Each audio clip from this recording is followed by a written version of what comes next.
আসসালামু আলাইকুম। বিআর ইবি এর অ্যাসিস্ট্যান্ট জুনিয়র ইঞ্জিনিয়ার পদের প্রশ্ন সমাধান। What is the antonym of the word quell? কোয়েলের অ্যান্টোনিম হবে ফরমেন্ট। ক নাম্বার অপশনটি সঠিক। পরবর্তী প্রশ্ন, what is the synonym of animosity? Animosity এর সিনোনিম হচ্ছে এনিমিটি। অ্যানিমোসিটির সিনোনিম মানে সমার্থক শব্দ enmity. What is the meaning of the phrase at large?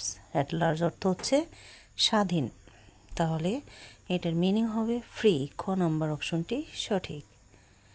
The error in the sentence, এই সেন্টেন্সের মধ্যে কোনটি ভুল আছে?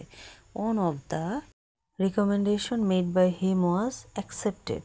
এখানে ওয়ান অফ দ্য পরে ওয়ার্ড নাউনটি প্লুরাল ফর্ম হবে এবং ভার্বের সিঙ্গুলার হবে, তাহলে রিকমেন্ডেশন এই শব্দটাই ভুল আছে, এখানে রিকমেন্ডেশনস হবে।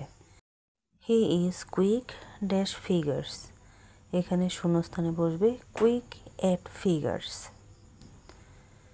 Do not go out while it rains, in the sentence while is an, এখানে ডু নট গো আউট এবং ইট রেইনস এই দুটি হচ্ছে ইন্ডিপেন্ডেন্ট ক্লোজ যা হোয়াইল দ্বারা যুক্ত, তাই এটি একটি conjunction.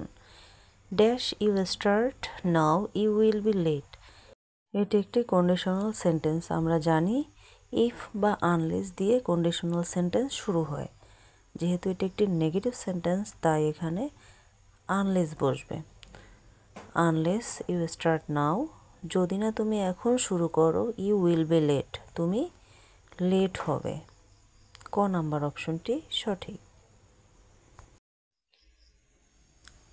A person habitually silent or talking little is called, যে অভ্যাসগতভাবে কম কথা বলে বা চুপচাপ থাকে তাকে কি বলা হয়? তাকে এক কথায় বলা হয় টেসিটার্ন। ক নাম্বার অপশনটি সঠিক। He has done no wrong, the underline word is, এখানে রং শব্দটি কোন part of speech? He has done no wrong, এখানে রং দ্বারা তার কাজকে বোঝানো হয়েছে, তার মানে রং হচ্ছে অ্যাডভার্ব, এবং নো দ্বারা আবার অ্যাডভার্বকে মডিফাই করা হয়েছে, তাই এটিও অ্যাডভার্ব।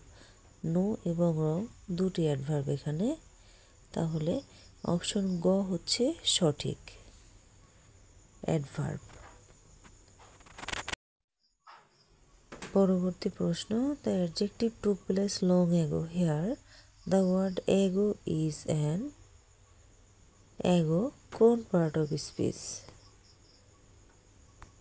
এগো হচ্ছে একটি অ্যাডভার্ব। খ নাম্বার অপশনটি সঠিক।